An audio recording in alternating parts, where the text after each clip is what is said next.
It's Gem City Tonight with Andrew Mitakides, featuring music director Aimee James. Tonight's guests, Jerry Smith, artist and activist Megan Fiely, from the Oregon District, Sabrina Cox. And now, here's your host, Andrew Mitakides.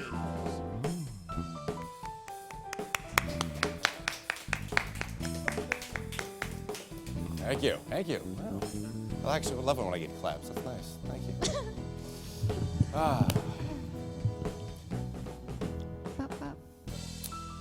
Oh, I like the roll down. That's fun. I like that too. That's fun. Good evening, ladies and gentlemen, and welcome to Gem City Tonight. I am your host, Andrew Mitakides. Now, normally we launch into our topics and kick off our show with a funny monologue and cheeky jokes poking fun of that which is the world that we live in. But as we were writing this monologue for this episode, we found ourselves at a loss on how to start tonight's show in lieu of the devastation that took place in the Oregon District, in the heart of our city, on August 6th, that took the lives of 9 people.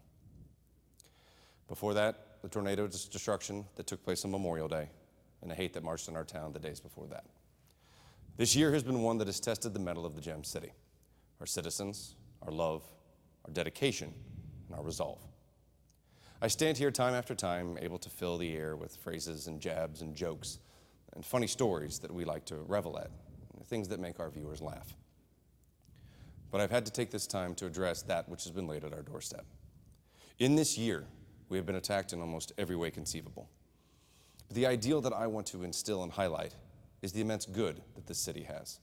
A city that is held high for 214 years is the idea of community, the love of thy neighbor, and the duty and nurturing of one's soul in the feeding of the citizens and the friends that surround it. We have an amazing ability to stand our ground, to be tough, whether it's the belief in who we are, belief in our inventions, belief in our people. We have done great. We've had our troubles, and we've had our laughs throughout the inventions. If you think of some of the things that we've actually turned out, we can kind of be a pain in the butt. For instance, we did the phonograph, which you later know as the gramophone. So for 200 years, Dayton has been having dads say, "Turn it down." That was us. Also, think about it. When you go and check out in the cash register, when you buy your beer, that's both of us because of the cash register and subsequently the pop top. So, and my favorite, not to mention the beautiful idea of our citizen John Morton, who invented the parking meter and made it finding suitable spot somewhere between the hours of 8 and 5 for 2 hours a pain in the butt. We've had some founders flubs, some badass ideas, and some Galileo goofs. But we've had some immeasurable things come out of this city. But our finest hours have always far outweighed our darkest days. Gandhi said, "Strength does not come from physical capacity. It comes from an indomitable will." That night, the Dayton PD, first responders, and the staff of Ned Peppers showed evil will not win. In the following days, our mayor, Nan Whaley, and subsequent politicians have taken a stand to reform gun control. Now, I don't know if any of it will come of it, but I hope and pray that something does. For no city or town or family or community should have to endure the heartache that we, El Paso, and countless other cities around the United States has had to suffer. But I know that evil has reared its head in many cities, especially ones that I call home and that have my heart: Dayton, Virginia Beach, and New York City. I don't know what's coming in the years, days, or months, but I can promise you this: we aren't going anywhere. The light of love will not be snuffed out. And not to overuse one of my favorite quotes, but we will not go quietly into the night. We will not vanish without a fight. We're going to live on, and we're going to survive. Our love goes out to not just Dayton and El Paso, but to all the cities affected not just by gun violence, by evil, hate, and those who seek to disrupt that which we hold so dear and work so hard for. Many stand with me in the thought that the streets of heaven are too crowded with angels. So tonight we dedicate the show to not just the 9 who lost their lives in the Oregon District, but to all citizens of Dayton, because this is our city, and we are Dayton strong. We'll be right back with more Gem City Tonight.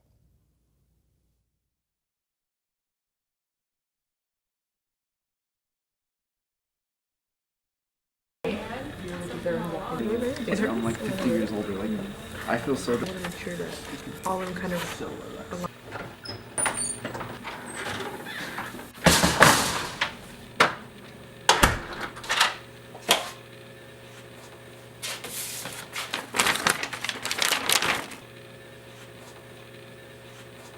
Table for two.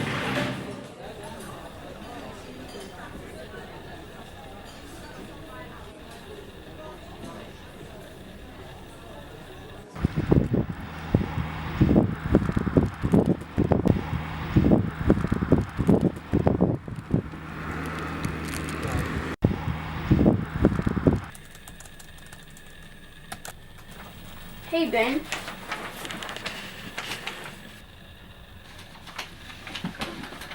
There's always somebody who can be there for you. Call 1-800-273-TALK if you need help.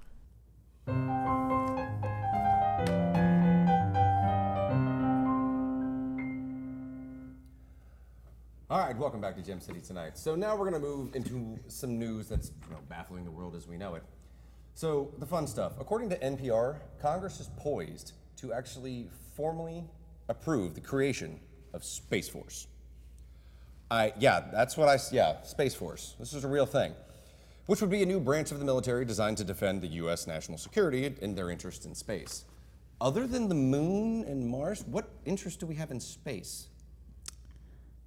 I'm confused. Let's keep in mind the idea for Space Force actually came about from a joke Trump made in a 2018 rally. Yeah, he actually said, we need to have American, hold on, I need to do a Trump voice. We need to have American dominance. At this point, it's gonna be great, it's gonna be huge. That was pretty good. That's the first time I've ever done it. That was really good. So I think he thinks American dominance at this point, he's just gonna send the Yankees up and it's gonna be the Universal World Series. It's the only dominance we're gonna have. But recalling the joke shortly Trump made after the rally, I said, maybe we need a force, not a space force that wasn't serious. I just close my eyes when I do it, that's what I do. Then he said, what a great idea, let's do it. Subsequently, all in the same, like he just totally changed thoughts the entire time. So that's right, viewers. This is how policy gets made now. Jokes are becoming law. So that being said, I think Congress is now looking into the 5-second rule for food, the absolute exact regulations on calling shotgun in a car, and the correct procedure to when you call Red Rover, come on over. So these are gonna be things that we're gonna need to know. Yeah. But seriously, do we need a Space Force? Like, are we so dissatisfied with what's happening here on Earth that we're just gonna go conquer the world, literally, and outside of it, and the 9 other planets, or is it 8? Is Pluto still a planet? I don't know. Didn't it come back? I don't know. I think it circled back. But seriously, we're doing this throughout the galaxy. He not seen anything? I don't know, Star Wars, Star Trek, Battlestar Galactica, Babylon 5, The Fifth Element. Spaceballs even applies to this. I mean, seriously. And also, who are we gonna fight with? Who are we gonna fight with in space? China just now landed a lunar probe on the moon. We did this 50 years ago. The moon, which we left a lot of junk up there, by the way. Yeah. I mean, we walked on the moon over 50 years ago. I don't think we have anything to worry about. It's not like a bunch of countries are out there hot on our heels. And think about it. Look, Bulgaria just launched a bottle rocket. Ooh. No, doesn't matter. And let's point out the thing on everyone's mind as we send these space crusaders of the dark deep actually up into space. Aliens, Donnie. Aliens. Okay? Have you seen a movie? I don't think our Space Force is going to be adequate defended because if you've not taught us anything in any movies, we and our intergalactic technology don't have the one thing because we're like the Alabama of the universe when it comes to intergalactic technology. Okay? You know what we don't have? Lasers. We don't have lasers on our friggin' heads. Sharks with friggin' lasers. I don't think our air grenades are going to protect us from the Hubble. Space Force. I'm still waiting for them to break into Area 51. Maybe we'd stand a chance then. I know. I did a little recon on that. They're still going through with it. They're still going to meet at the... There's going to be like 4 people there. They're just going to be like, let's go get some Taco Bell. And you know what? Well, Jonathan's wanted to go cover it. Oh, God. And I was like, I don't know. I'm going to my be... gosh. No. We'll be the only people who aren't virgins there. It's going to be the weirdest convention ever. Anyway, moving over to weird things that have to do with the president. The presidential race is coming up. And of course, the Democratic nomination is, getting hot and heavy. But people are falling out more than weird, strange things that come out of Donald Trump's mouth. I made like 6 Trump jokes today. That's weird.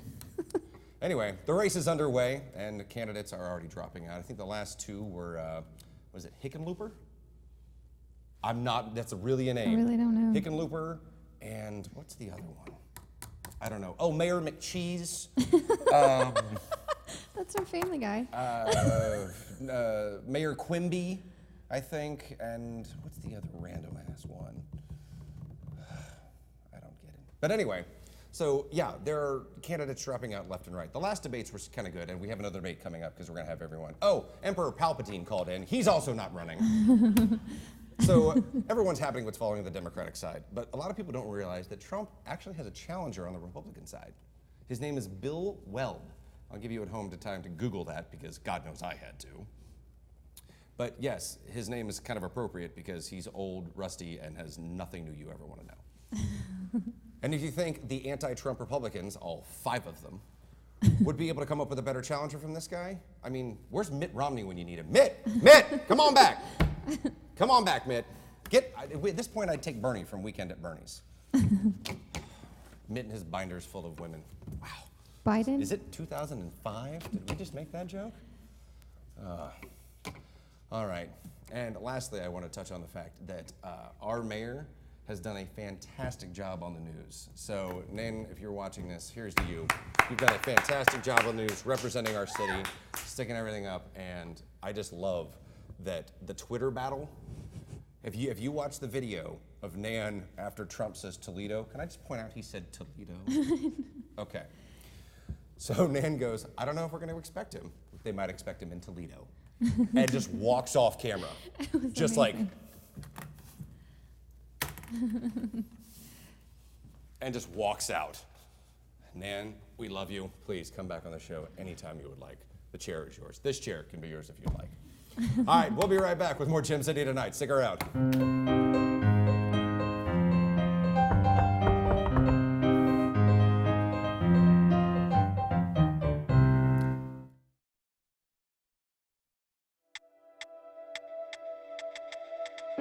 On August 11th, my brother Max wrote these words and hanged himself.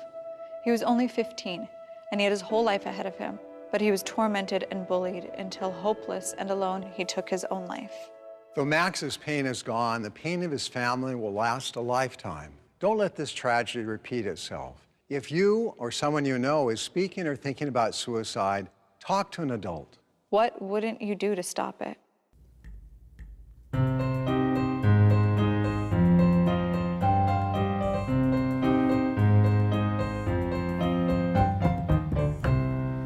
Welcome back to Gem City tonight.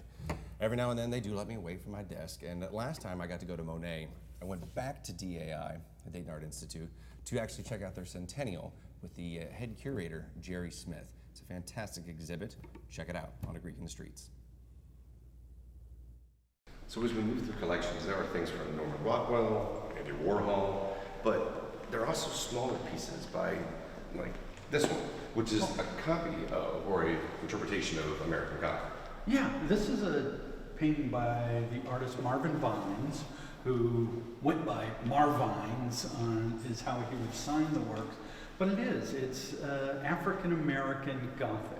It's a kind of reinterpretation of the American Gothic image, the famous painting by Grant Woods of the couple standing out in front of the home with the Gothic window and behind it. And so he's playing with that kind of structure, but replacing the couple with a singular figure. And he has on these kind of traditional African textiles that he's wearing as he looks directly at us with the two pointed roofs behind as opposed to the one. So it's an interpretation, but it's a change. It's just a marvelous, marvelous painting. It is. Okay, so we're here for selfish reasons. Chihuly is one of my favorite. He does complex vessels, and not many people, they see them and know them, but they don't know of the artist. Yeah, Dale Chihuly, he's one of those people who revolutionized glass art in the late 20th century. And this particular grouping, these nesting vessels, so they're all individual pieces that are resting inside one another. And it's relating to this sense of Mardi Gras and pleasure and fun and light color. It's just fabulous, delicate, beautiful works of art. I do not envy the man who has to move that. And they are. It's a delicate I can only thing. imagine. And so, yes, and we're very thankful that some friends to the museum were willing to lend this from their home so everybody can enjoy it. It is fantastic. And a lot of people remember coming and seeing Dale Chihuly when we had a big exhibition here back in 2001. So now you can come back and see some more. All right, another selfish pleasure for me, Leroy Newman. He does everything. One of my favorites is Jack Nicklaus. He's done it in Wimbledon, but this, one of his larger pieces, Café de Flore. Yeah. This is a painting from 1964, and it's one of those works, it's fabulous to see the work in person. He was so well known in the 60s and 70s for his images of popular culture, of the sports world, and we saw a lot of prints of his produced at that time. But it's rare that you see the paintings. And when you see the paintings in person, there's so much vibrancy, so much action, so much color in these works. It just comes alive. And Café de Flore is one of those famous places in Paris where everybody would hang out and be seen and watch others. It's just the vibrant use of color is always, and actually getting to see one. This is the first one I've seen in person. And you're right, prints do it no justice. No justice. It has a real textural quality to it that comes out, and you can see the brushwork, and he's working with palette knife, and the way he really attacks the canvas comes to life when you see it in person. It's fantastic. I could be here all day. Like I said, a selfish pleasure for me. Yes. That is a fantastic exhibit. And if you've never been to the Dayton Art Institute, even if you're coming here, it's one of the crown jewels that we have. It's an amazing place. It was an amazing exhibit. It was awesome. Thank you to Jerry Smith and everyone from the Dayton Art Institute. We'll be right back with Megan Fiely.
I'm sorry. I'm sorry. It's all right. I'm sorry.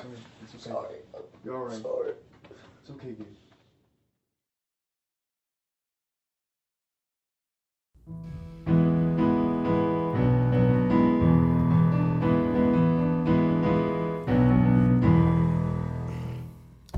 All right, welcome back. My next guest is a fantastic lady, local artist, and a great person for the city of Dayton. Put your hands together for Megan Fiely.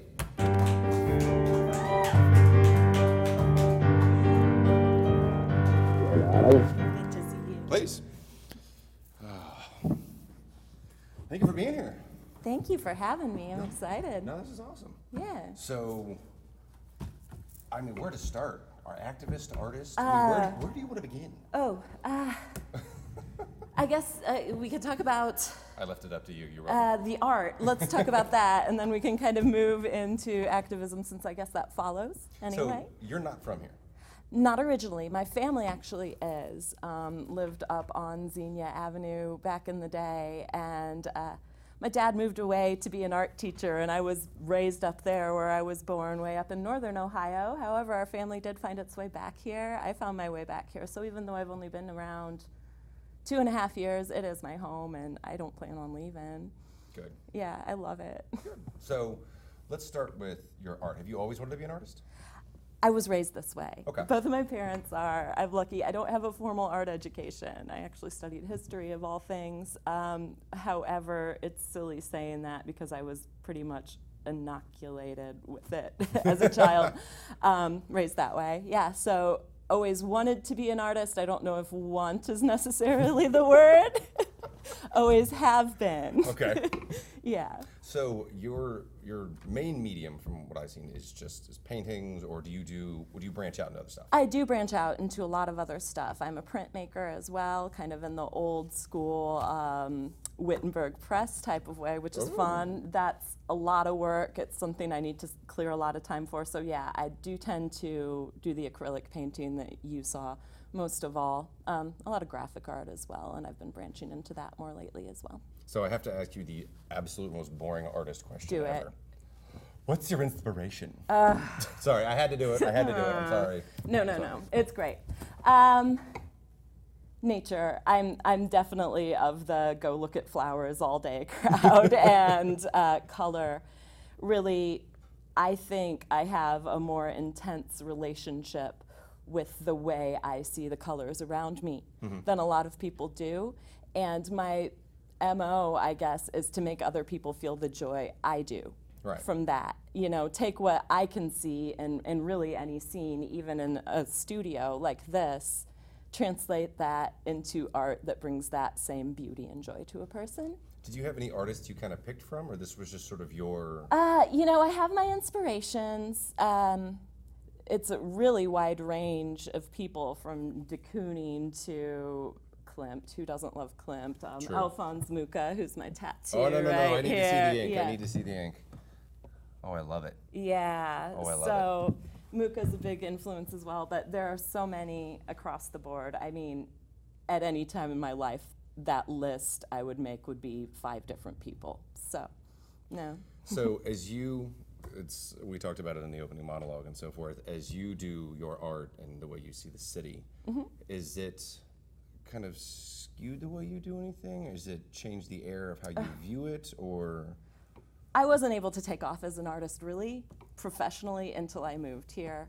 I think it's so important to be part of a community. Nobody stands alone as an artist. No one can be the one artist from a place. It's about creating a school of artists, and Dayton has that school happening right now. I really think so. It's a group of people. I've lived in a lot of other cities. Before this, I was in Wichita, of all places. I'm sorry. I mean, really. I couldn't make a friend, truthfully. Colorado Springs before that, I just threw myself into nature and hiking and all of that, but really the art scene was not what it is here. I moved here, met some people quickly, was so lucky to find a place in South Park, which is the neighborhood I still live in, and I'm a big South Park advocate. Spent many time down there. I love it. And how has the change? I mean, you were talking about people in the community and so forth. What makes Dayton so different? Is it like it's welcoming, or it's open, or it's welcoming and supportive, very collaborative. If somebody gets competitive, the rest of us will almost not participate in it because of that. You know, it's really about pulling together. Collaboration is key here, and community. I mean, really, I'm blown away by the arts community. I will tell you, hands down, for a city this size, this is the #1 best arts city in the nation. That's awesome. Yeah. So before we go to break, name one of your couple favorite pieces that you've done. Okay, so I brought some images. I really like Gem City Mermaid that I just finished, and people that know me well know I kind of wish I was a mermaid or a fairy or something like that. I'm a polar bear, so that works. Oh, okay, yes. Cool. Polar bears are so wonderful too. I wish you guys the best. Thank you, yeah. Yeah, we're gonna have to go to a warmer climate, I guess. But Gem City Mermaid's cool. It's kind of an embodiment of the strong female spirit I see here in Dayton as well. She's listening to records in her old school record machine, and she's kind of got a cool old guitar leaning up against some seashells down at the bottom. She's a beautiful, curvy woman, so I thought that just like embodies our spirit here in Dayton. Yeah. I love it. I've seen it. It's amazing. Thank you. All right, we'll be right back. More with Megan McFeely. I just said McFeely. I know I wouldn't do it. I totally just did it. I totally did it. Make an Fiely joke when you come back, and we'll tie it all together. And we're back with Megan.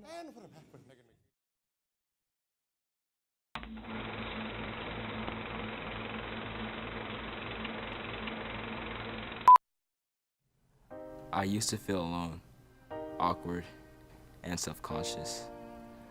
I felt as if I was walking down an endless road leading nowhere. I suffered from deep depression, and I couldn't shake the pain. Soon I would catch myself having thoughts of suicide. I ached in pain for someone to come and help and tell me everything's alright. As I drifted off into my daily thoughts of emptiness, someone stepped in and reached out.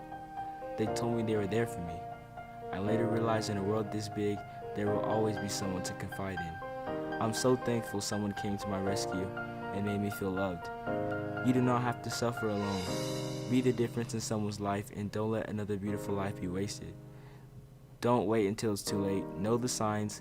Give light to someone in need.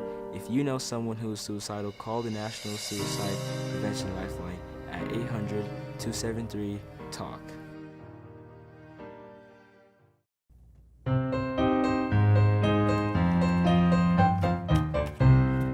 All right, welcome back. Before we went to break, I said Megan McFeely. Faith and Big Honor. No, it's Megan Feely. Sorry.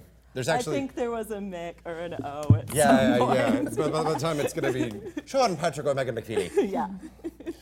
So in the flip side of it, you're a huge activist for the city. I am. So let's start with the immense $5,000 for tornado relief. Yes, I'll always remember 5,125. And I'll tell you, before that, I hadn't really done much more than show up for charity day at whatever job I had. And something about that, waking up that next morning. I was going to say, what prompted the...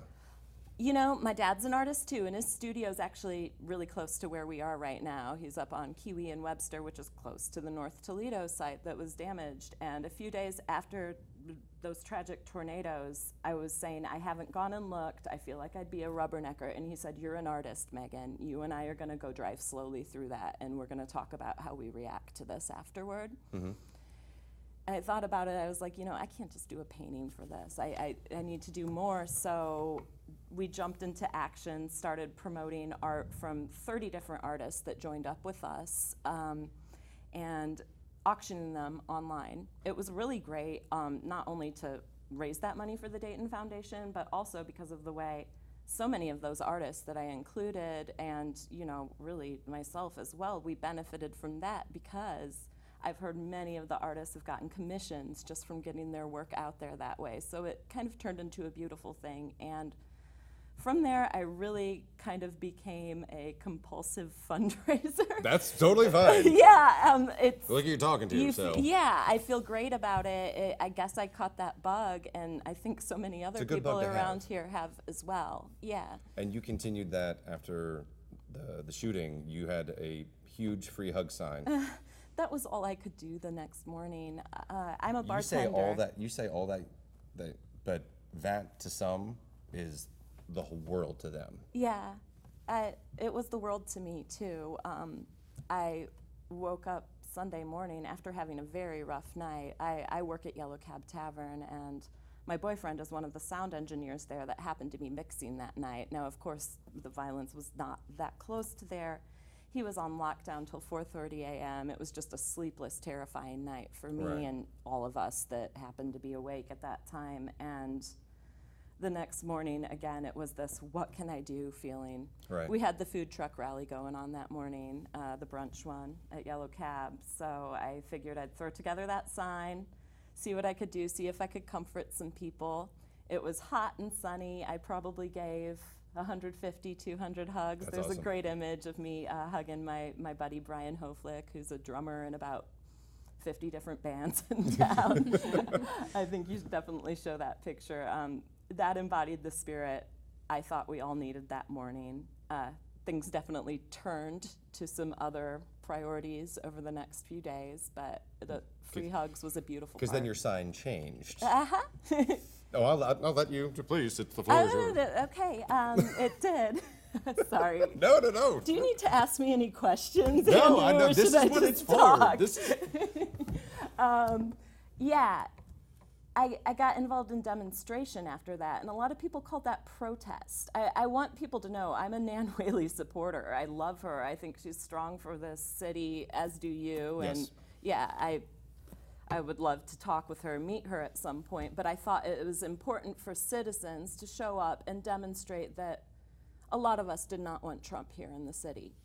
So we did. It was very divided in the Oregon district. Yeah, it was very divided, and I understood that. So it was a sign that said, "Take a stand, Mayor Nan, shoo away the angry man." And that was my favorite, probably, sign I've ever made, and I have it at home in a place of honor for myself. Nice. Again, it was meant to be very respectful. Right. I mean, of course, some yelling starts, and we yelled across the street at Mike Turner's office quite a bit.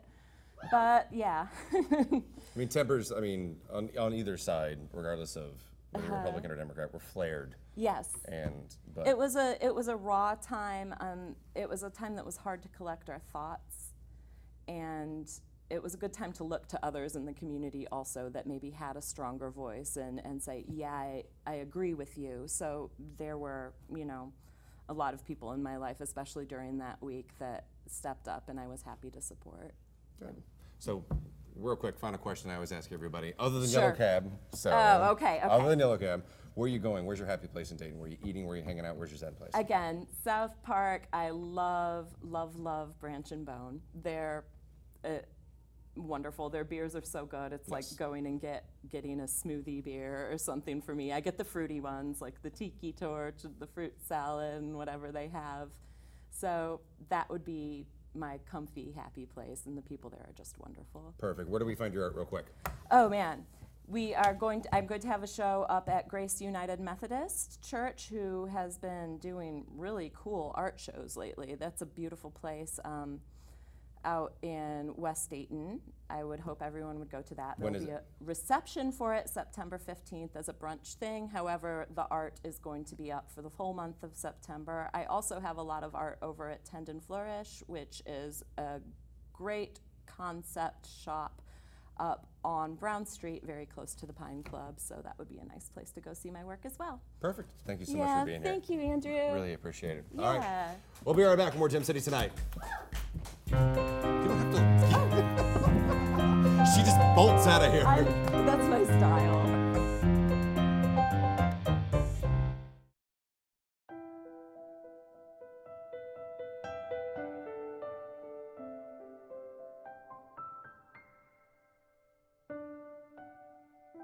It wasn't always like this. My friends were slowly going away. They found other people. And the world was slowly revolving around me. With my classes becoming harder and harder, and the constant stress of applying to college, it seemed like suicide was the answer to all of this. It was so easy to do, right there and then. I could have done it, but someone reached out to me. This person actually cared for me, talked to me, and understood me. Suicide is never the answer. Know the signs, find the words, and reach out.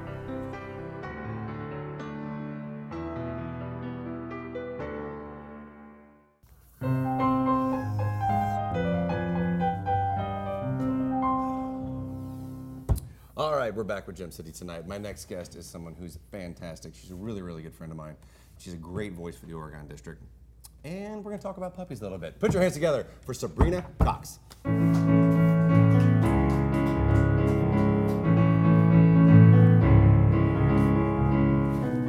Have a seat, please. Thank you. She gets Africa? I requested it. Seriously? Do I have to start requesting tunes now for my own show? All right, fine. Thank you for being here. Thank you for coming on the show. Thank you for having me. So, where to start? Let's start with the one thing that we've been talking about the most, the Oregon District. Sure. So, you know what, that's serious. Let's talk about some puppies Okay, first. Let's yeah, talk let's about start puppies. light. So, your title, you have an Instagram, Dayton Dog. Dayton Dog Petter. Yes. Yeah. So, you're a dog mom. Uh-huh. So, let's start with your puppy. Proud. So I started off with one. I have a few. And I also Oh, foster. no, I'm not gonna let you get out of that chair without a number. So I officially have 2 dogs. I also have a long-term foster who is basically my dog. My wife now, would call me a too. long-term foster, but that's Yes. beside the point. And I try really hard to keep the landlord happy by keeping the number down, but Okay. it's really hard to, they're so cute. It's hard to be like, no, you can't come to my house, sorry. This is true. Yeah. I mean, I have 2 giant Saint Bernards, so Right. I totally get it. Exactly. So if I have 13 tiny dogs, that's like your 2 big dogs, and that's how I justify it. Deal. Yeah. Okay. I like that one. So, and speaking of, after everything happened in the Oregon District, I looked up and there were dogs everywhere. So it was because they're therapeutic. I mean, they're great for me, but just watching everyone there outside of Hart, they were next to iHeartRadio, they were down near Trolley Stop, and that scene for you probably was just elation. It was exactly what everybody needed. It was especially what I needed, not to be selfish about that. But I was actually loaning my dogs out to friends too that needed them. And I got so many text messages that were like, you're crazy with all your dogs, but also I get it now. I understand that this really is therapeutic, not to keep using that word, but. No, it's completely right. So one of the things that I love is that you, like, if you go to your Instagram page, which is, say it again. Well, I have the dog one, Okay. which is Dayton Dog Petter, but then I also have Gym City Sabrina, which is also mostly dogs. So. And people just let you just walk up and just take your picture with them, like, hey, can I take a picture with your dog? So I made business cards. I'm sorry, what? No, what? I made business cards that have my little picture with little dogs on them, and I would give them to people so that, number one, they knew that, like, I wasn't a certain level of crazy, that I was a heightened level of crazy. Well, Aimee does cats, so. My cat gets the Girl, mail. cats too, same. My cat gets the mail, though. She literally brings envelopes and just walks them right up to me. Like, it's her. Seriously? Yeah, I have a million videos of her getting the mail. You just can't, we're gonna need one of those. To put on I'll give you also like 8. to see that. Yeah, that's. She's you talented. piqued my. I am just made of questions right now. Made of questions. So you are, speaking of, big frequenter of Gem City Cafe. Yep. So I was one of the original founders of the Cat Cafe, Yep. and Karen, who's running it now, she's fantastic, and I love following what they're doing, and What such a prompted great. it? How does that conversation even start?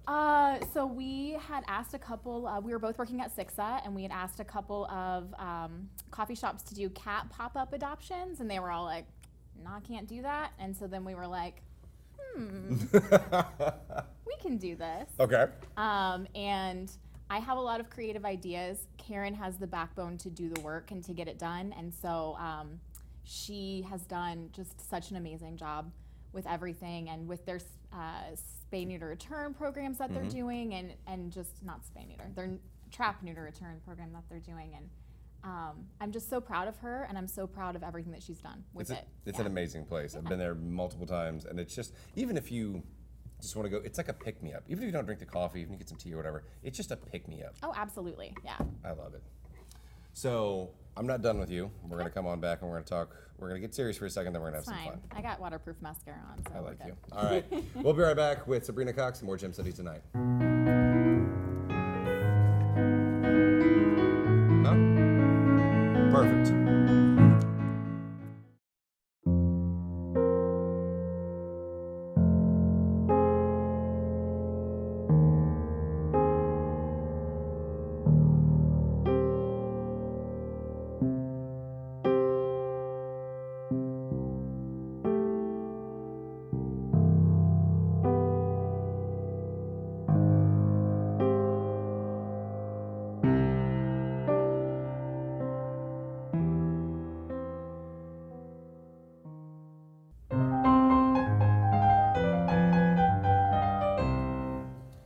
All right, we are back with Sabrina Cox talking about everything that's happening with pets and animals, and now we're going to turn our focus to the Oregon District. So let's start with, the doorman at Ned Pepper's who stopped the... Yeah, so Jeremy Ganger, there are lots of people who know him much better than I do, so I want to say that first and foremost. I had the pleasure, when I bartended at both Ned Pepper's and Hole in the Wall, of working with him. He never let me take my own trash out. I lived above, hole in the wall. Never. If I took my own trash out, he was angry about it. We've only, in sort of the kind of research and everything we've done, we've only heard amazing things about him. Yeah, so I want everyone to know his name. Because the Dayton PD, they are fantastic and amazing, and they are absolutely the heroes of the situation, but Jeremy's also a hero.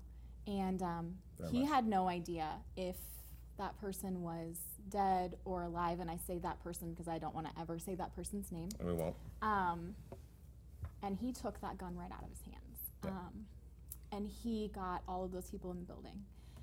So Dayton PD, #1 top heroes, but Jeremy Ganger, definitely a second to that. And I love him, and I drunkenly got to hold his hand during the moment of silence at Hole in the Wall last weekend, and it meant everything to be able to do that. So. And we're glad that the Hole in the Wall, everyone at Ned Peppers and so forth, everything is great. And you're a frequenter of the Hole in the Wall. I was a frequenter of Ned Peppers. So, Still am. I would say that the Oregon District as a whole, I can't pick a single place that I like being more than another, except Hole in the Wall was my introduction to the Oregon District. I worked there. I met my boyfriend. That's a fun one. That's a fun one to walk into. Exactly. I mean, they're all fun to walk into, but. I met my boyfriend there, my best friend and I. That was our first place that we went when we moved downtown, and we would go there every weekend. And my best friend is the DJ there, and when my friends and I want to go out and have a good time, that's where we go to dance silly and listen to 80s music, and that's our thing. And it really, 2 weeks ago, it really felt like someone kicked in the front door of the place that I loved and did what they did. So it's a fantastic place. Ned Peppers as well, but Hole in the Wall has my heart, and I just want to make sure that people still, even after the next coming weeks happen, that they still frequent those places and they feel safe going back, because it's the most safe place you can be. There is literally a cop car parked next door. So. And the beauty I love it is everyone knows everyone. So you can walk down there, yell across the street. If you're toxic, you can scream over to Tumbleweed. If you're walking out of Brim, you can. Oh, absolutely. Yeah. Yeah, and I mean, everybody's hugging and high-fiving even before this Even happened. sober. Yeah, even sober. I don't know what that's like, but yes, My best friends are the ladies at Hart Mercantile, so being sober is few and far between. True, and we love them. We had them on the show. They're fantastic. And they've done a ton for the city. So absolutely. What do you think?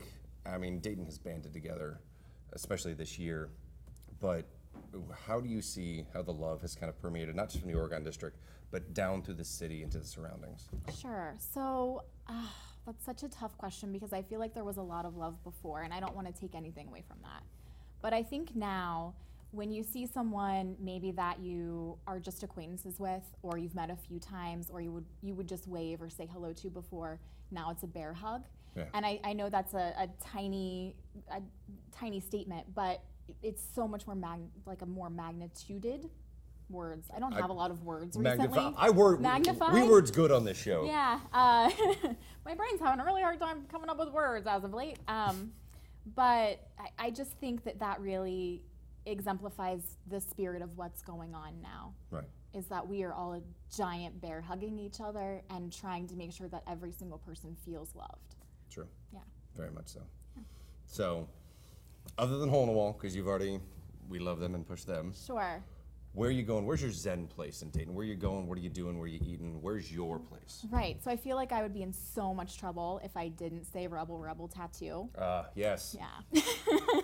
I would probably not be able to come home tonight. So. Do you have one specific artist, or do you just love everybody? Well, my long-term boyfriend. I have to say that because if I just say my boyfriend, it doesn't sound right. Did we get that on camera? Did we get that? That's good. We got that. All right. Robbie Bauer is one of the two owners of the tattoo shop, and so I spend a lot of time there, annoying them, stealing their food, coming in to use the bathroom when I'm down on the street, if I need a place to go do my makeup. Those kinds of things, but I also do get tattooed there. Nice. Not by Robbie, he won't tattoo me, but by Josh Wilson, who's amazing. And I would say that's my Zen place, because that literally is my family. Everyone is my family there. That literally is my family. Nice. And it's just nice to have a place that you can open the door into, take your shoes off, sit down, and say, hey, I'm here, whether I'm supposed to be or not. And I brought a dog with me. Nice. Yeah. Well, I want to thank you for coming on the show, and thank you for Absolutely. sharing. Thank you so much for having me. Of course. Perfect. All right. We'll be right back with more Gem City Tonight.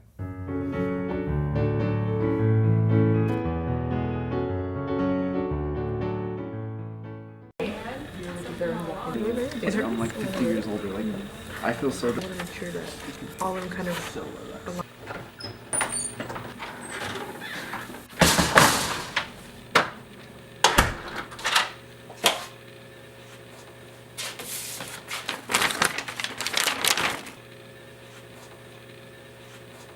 Table for two.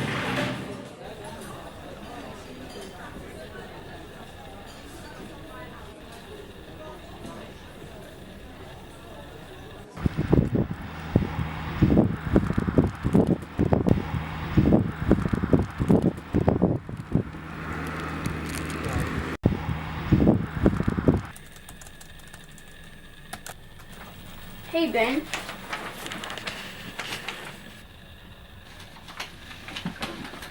There's always somebody who can be there for you. Call 1-800-273-TALK if you need help.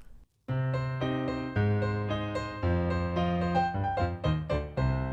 right, that's our show. I looked into the wrong camera. Thanks. That's our show. I want to thank Jerry Smith at DAI, Megan Fiely, I'm going to say that one right, and Sabrina Cox for being here. Oh, no, we can hold hands. I'm fine with that. Remember, Dayton, you're not alone. And you never will be. Have a good night.